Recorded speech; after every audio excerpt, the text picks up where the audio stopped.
स्वागत है आपका। आप देख रहे हैं मुद्दा, मैं हूं आपके साथ नेहा दुबे।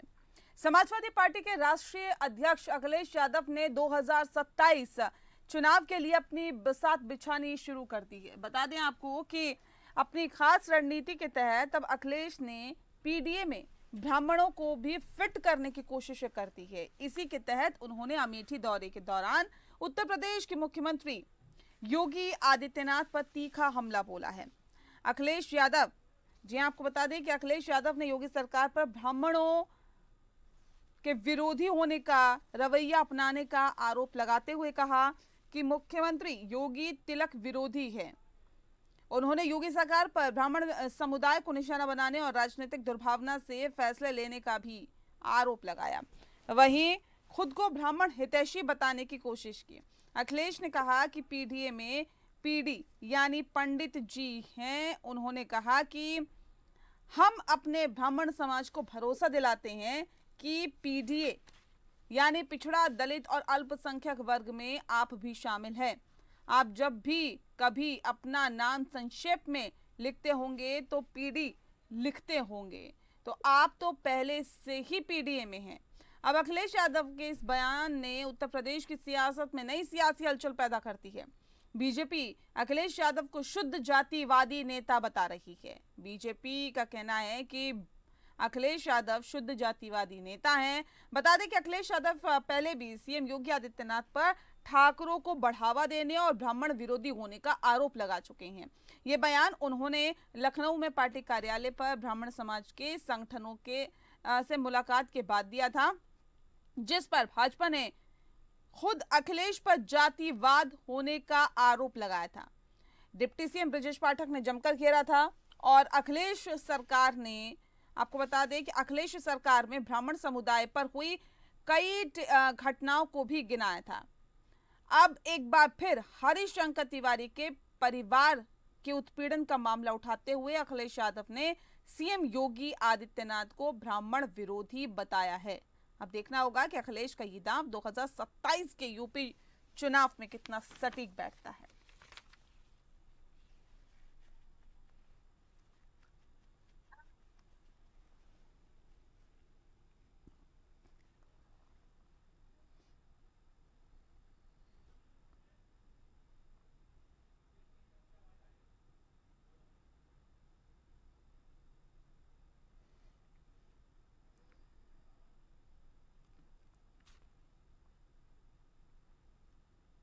तो बता दें आपको कि जिस तरह से अब ब्राह्मणों को लुभाने की, उन पर सियासी कार्ड खेलने की कोशिश की जा रही है।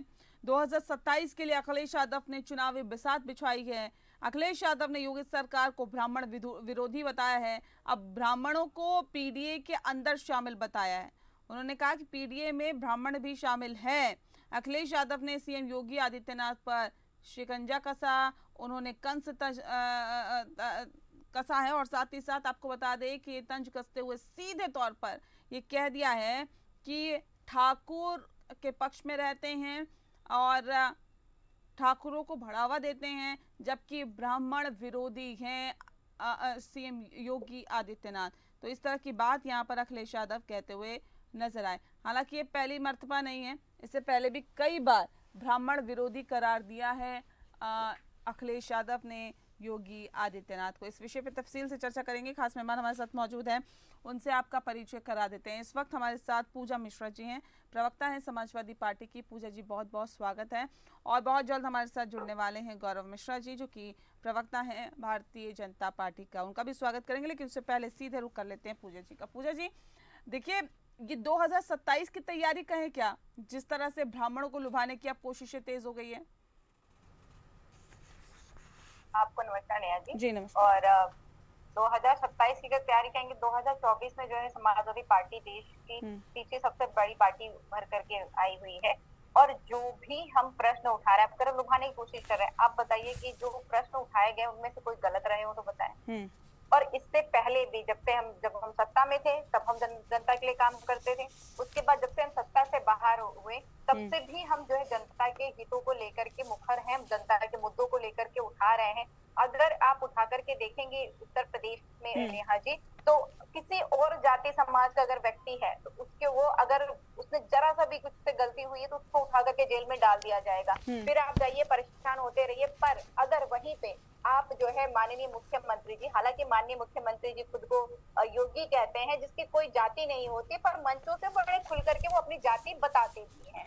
ये विडंबना है कि वो खुद को योगी कहते हैं, जाति बताते हैं और उन जातियों का समर्थन भी करते हैं। आप उठा करके देखिए कि करनी सेना ने एक आतंकवादी संगठन जैसे जो है कहा हम जिम्मेदारी लेते हैं राम की लाल सुमन पे किए गए हमले की, और उनके ऊपर एफआईआर होती है। एफआईआर होने के बाद में गिरफ्तारी होती है, गिरफ्तारी से पहले उनकी बेल हो जाती है। मतलब जो व्यक्ति अपराध करता है और अपराध को एग्री भी करता है कि हमने अपराध किया हुआ, पूरी जिम्मेदारी लेती है, उसकी बेल 24 घंटे से पहले हो जाती है। उसके बाद में आप जो है जो करनी सेना के अध्यक्ष उनको पकड़ नहीं पाते हैं। कैसे पकड़ नहीं पाते हैं? वो कानून को हाथ में भी ले लें, कानून को हाथ में ले करके जाके तबाही मचाए, तांडव करे, तब भी ये सरकार कुछ नहीं बोले भाई आपने ऐसा बयान क्यों दिया। अगर वहीं पे आप उठा करके देखेंगे ब्राह्मणों को लुभाने की बात, चाहे वो कस्टोडियल डेथ की बात हो, पुलिस थाने में लखनऊ में ही पुलिस थाने में सौरभ मिश्रा को इतना पीट पीट करके मारा गया कि वो थाने में जाकर के मर गया, बस उठाया क्यों था। ठीक है, चलिए गौरव जी भी हमारे साथ जुड़े हुए हैं। गौरव जी एक बार फिर से आपका स्वागत कर देते हैं। दरअसल सवाल इस बात को लेकर है, देखिए अखिलेश यादव सीधे सीधे कह रहे हैं कि मौजूदा सरकार यानी कि योगी आदित्यनाथ ब्राह्मण विरोधी हैं और ठाकुरों को बढ़ावा देते हैं। देखिए अखिलेश जी ब्राह्मण और ठाकुर के बीच में भी दीवार खड़ी करनी चाहते हैं और उसमें भी विभेद पैदा करना चाहते हैं। 2022 के विधानसभा चुनाव में भी इन्होंने ब्राह्मण नाराज है का एक झूठा वितंडा खड़ा किया था पूरे प्रदेश में, और 96% ब्राह्मणों ने वोट भारतीय जनता पार्टी को किया था। तो ये इनकी पुरानी आदत है, पुरानी चाल है कि ब्राह्मण को क्षत्रिय से लड़ाओ, क्षत्रिय को दलित से लड़ाओ, यही तो खेल खेल रहे हैं। नहीं तो ब्राह्मणों के लिए क्या किया मौजूदा सरकार ने, ये बताइए ना। देश की जनता के लिए किया, देश की जनता तो ठीक है, देश की जनता तो ठीक है। विभेद करके समाजवादी पार्टी करती है, दूसरी पार्टियां करती हैं, बीजेपी नहीं करती है। बीजेपी की योजनाएं जो है यादव देख करके नहीं योजना का लाभ देती है, मुसलमान देख करके योजना का लाभ नहीं देती है। भारतीय जनता पार्टी सबको समान रूप से वितरण करती है, उसमें किसी प्रकार जाति भेद नहीं करती है। और बहुत ब्राह्मण प्रेमी है, तो पहले नीरज मिश्रा की जिसकी सरकटी लाश मिली थी उसके लिए पहले माफी मांगे। जवाब दीजिए पूजा जी। ब्राह्मणों का नरसंहार तो इन लोगों ने कराया है, ब्राह्मणों को खात्मा इन लोगों ने कराया है। मैं गिनती दे दूंगा ब्राह्मणों की हत्या हुई है इनके कार्यकाल में, और किस किस जिले में हुई वो भी मैं बता दूंगा। और ये ब्राह्मण के कब से हितैषी हो गए? ये एक जाति का गिरोह चलाने वाले लोग, जाति का गैंग चलाने वाले लोग ये नसीहत देंगे भारतीय जनता पार्टी को। भारतीय जनता पार्टी ने अपनी योजनाओं को वहां तक पहुंचाया जिनका कोई पुरस्कार नहीं था, जिनको कोई पूछने वाला नहीं था उत्तर प्रदेश की सियासत में। ऐसे लोगों को ऊपर, ठीक है, जवाब दे रही हैं पूजा नाम गिना दीजिए ना, आप नाम गिना दीजिए ना, आप किसको जो लाने का जो। मैं तो बोल रहा हूँ पहले नीरज मिश्रा के लिए माफी मांगे, नीरज मिश्रा के लिए माफी मांगे। सदन के अंदर कहा कि हमारे मुख्यमंत्री ने कहा और नहीं, बिल्कुल पहले जानकारी कर लीजिए, हमारा बूथ अध्यक्ष वो विरोध कर रहा था, समाजवादी गुंडे बूथ लूट रहे थे और विरोध करने पर उसका सर काटा गया। आप बैठे बता दीजिए कि कौन से प्रकरण की जानकारी दे रहे हैं और अब हमारी सरकार ने क्या नहीं किया हुआ था। आप ब्राह्मणों की बात कर रहे हैं, हमारी सरकार में बाबा जो है परशुराम भगवान की जयंती पे अवकाश घोषित था। आपकी सरकार बनते हुए अवकाश को बंद कर दिया गया और आप कह रहे हैं कि हम ब्राह्मण विरोधी नहीं है, हम जो है गैंग नहीं चलाते हैं। भाई तो फिर जो गैंग को आपने उठा करके अपनी पार्टी में ले लिया वो कौन से गैंग है? आप उठा करके देखेंगे तो आपके यहाँ पे 48% लोग अपराधी हैं और आपराधिक मुकदमे गंभीर चल रहे हैं, चाहे वो विनय सिंह हो जाए, चाहे ब्रजभूषण शरण सिंह हो जाए, और एक लंबी लिस्ट है इन सिंहों की जिनको आपने अपने पास रखा हुआ है। वो माफिया की लिस्ट में नहीं आते, चाहे धनंजय सिंह क्यों ना हो, वो बाहुबली के लिस्ट में नहीं आते, माफिया के लिस्ट में नहीं आते, क्योंकि वो आपके पार्टी में है। अगर आपके पार्टी में नहीं रहे, अगर सजातीय भी है आपके पार्टी में सजाती है तो माफिया, आप उठा करके देखिए कितने माफियाओं के ऊपर कार्रवाई हुई है जो है सजातीय आते हो मुख्यमंत्री जी। चलिए ये तो मानती है ना पूजा जी, उत्तर प्रदेश में ब्राह्मणों की आबादी कुल 10 से 12% है। अगर ये आपके पक्ष में आ जाता है तो पूरी तरह से गेम चेंज हो जाएगी।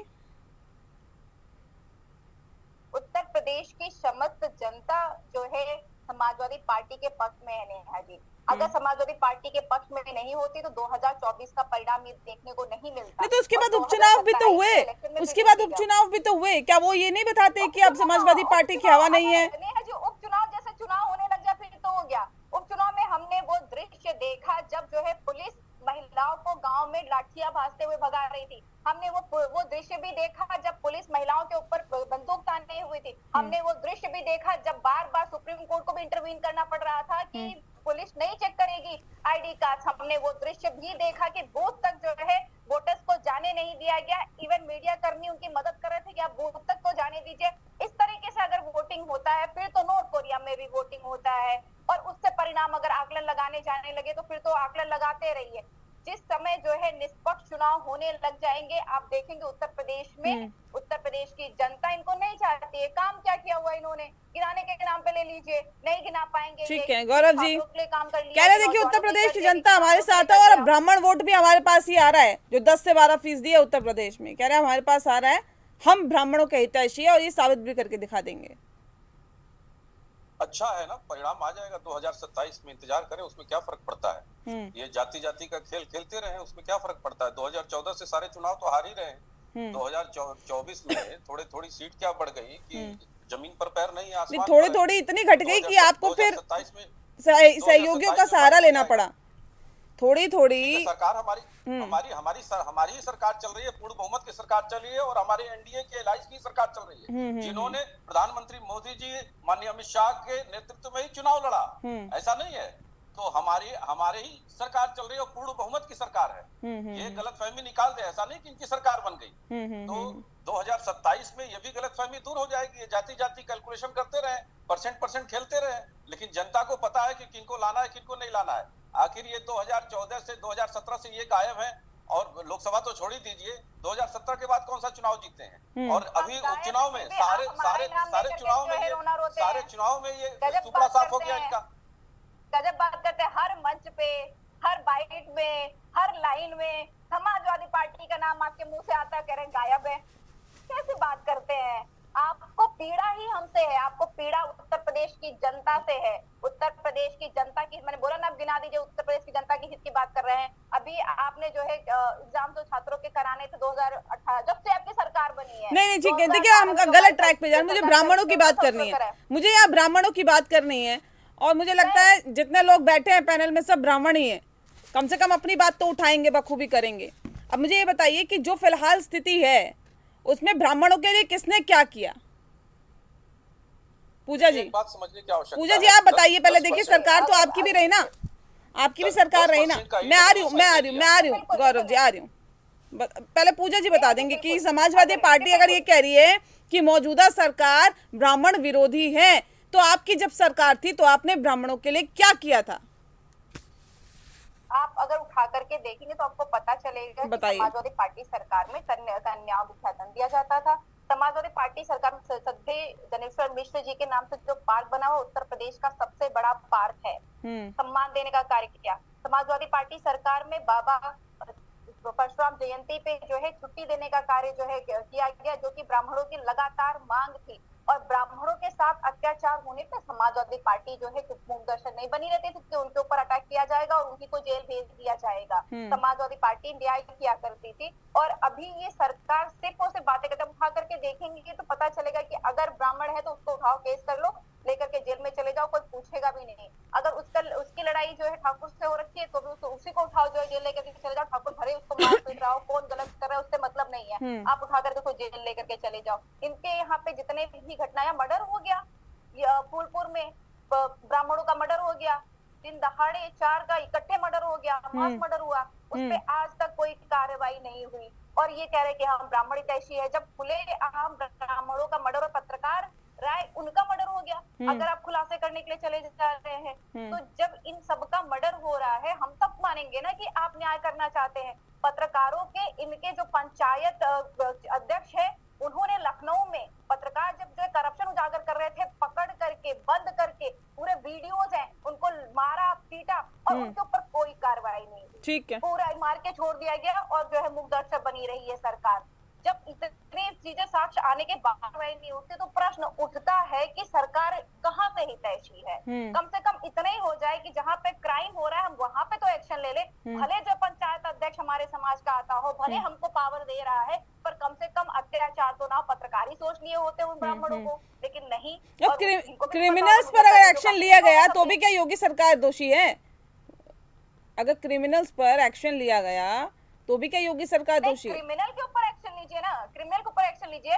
नेहा जी, पता नहीं आपने वो वीडियो देखा है कि नहीं देखा, लखनऊ में पत्रकारों को वो जो पंचायत, वहाँ पे जो पंचायत अध्यक्ष थे, जो सब लोग बैठ करके करप्शन में इन्वॉल्व थे, उसकी वीडियो बनाई थी, उसको लेकर के पत्रकारों को बंद किया गया। बंद करने के बाद में बंद कमरे में पूरा पीटा गया उनको बुरी तरीके से। वो वीडियो जो है आप देख नहीं सकती हैं उस वीडियो को, और उसके बावजूद भी आज तक एक्शन नहीं हुआ। कोई एक्शन नहीं हुआ। पत्रकार लड़ते रह गए, ब्राह्मण लड़ते रह गए, एक्शन ही नहीं हुआ, क्योंकि भाई सत्ता पक्ष में है। सत्ता पक्ष से जो है वो देखिए, अब तो पुरजोर तरीके से गौरव जी ये विषय को उठाया जा रहा है। परशुराम की मूर्ति लगाने की भी बात की जा रही है, ब्राह्मण सम्मेलन करने की भी बात की जा रही है, ब्राह्मणों को संबोधित किया जा रहा है, पीडीए में ब्राह्मणों की हिस्सेदारी की बात की जा रही है।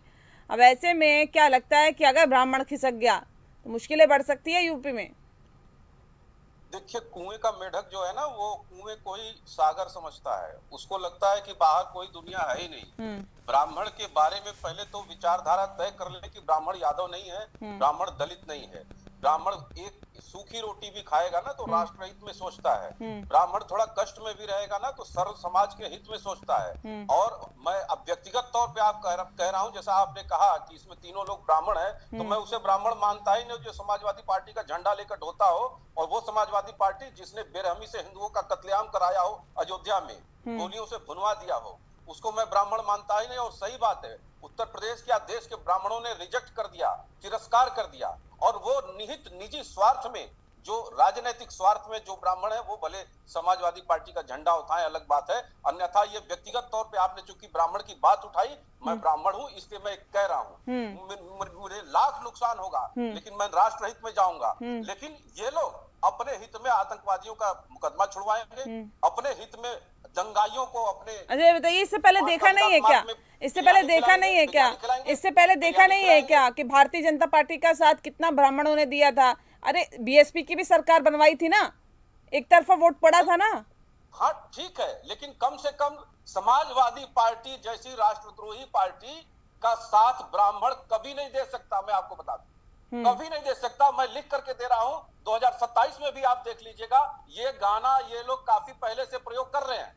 2022 में भी प्रयोग किए थे और 2027 के लिए अभी शुरुआत कर दिया है। लेकिन आप देखिएगा सारी हवा निकल जाएगी इस बलून की, इसकी भी हवा निकल जाएगी, और वही परिणाम आएगा जो सभी चुनाव में आया। यहाँ तक कि 2024 में भी लोकसभा के चुनाव में ब्राह्मणों का आंकड़ा सबसे ऊपर था भारतीय जनता पार्टी के साथ। तो राष्ट्रहित से ब्राह्मण समझौता करने वाला कदापि नहीं है, ये सोच लीजिए। और कम से कम ये जाति का भान ब्राह्मण को तो न सिखाएं। जो कहता हो कि जो बदायूं में रेप कांड हुआ हो और एक ही जाति के लोग थे जिसका मुकदमा नहीं लिखा गया हो, इस तरह की बात करते हैं। जिसके नेता कहते हो कि 4 लोग मिलकर के रेप नहीं कर सकते, उस संस्कार और उस चाल चरित्र की पार्टी के साथ कदापि ब्राह्मण नहीं जा सकता। ब्राह्मण एक बुद्धिजीवी पार्टी है, समाज है, और कम खाएगा, कम में रहेगा, लेकिन कम से कम अपने समाज, अपने देश और राष्ट्रहित के साथ समझौता नहीं करेगा। वो ऐसी पार्टी जो रक्त बहाई हो सड़कों पर, उसका झंडा ढोने का काम नहीं करेगा। ठीक है पूजा जी, सिर्फ 10 सेकंड है, जल्दी से अपनी बात रखें। नेहा जी, ब्राह्मण ऐसी पार्टी के साथ भी नहीं जाएगा जो है सेना की जो महिला जवान है बॉर्डर्स पर खड़ी रहती है, उनके ऊपर घृणित और आपत्तिजनक टिप्पणी करते हैं, और सरकार में बैठे लोग उनसे इस्तीफा तक नहीं ले पाते हैं। ब्राह्मण ऐसे लोगों के साथ भी नहीं जाएगा कि जो पद्म कहते हैं, एक तरफ कुछ छाती पीटते हैं कि नहीं इन्होंने गोलियां चलवाई, तो दूसरी तरफ पद्म विभूषण देने की बारी आती है तो दे देते हैं। अरे हमने रावण को भी सम्मान दिया, राम ने रावण को भी सम्मान दिया, लक्ष्मण को शिक्षा के लिए रावण के पास भेजा, अंतिम समय में भेजा। हमारा वो संस्कार है, हमारा वो संस्कार है। अरे हटाइए, आप जो है आप ठाकुर हो गए, अभी तो कह रहे मैं ब्राह्मण हूँ, अब कह रहे जो है लंकेश की बात करने लग गए। ब्राह्मण समाज उनके साथ कभी नहीं जाएगा जो बेटी और बहनों को जो है गंदी नजर से देखते हैं, और जो रात को 2 बजे लाश तक नहीं देते हैं बेटी का, जला देते हैं। अरे जो बलात्कारियों को राष्ट्रीय सर्टिफिकेट देता हो, उसके साथ ब्राह्मण नहीं जाएगा, उसके साथ आप जाइए पूजा जी, आप जा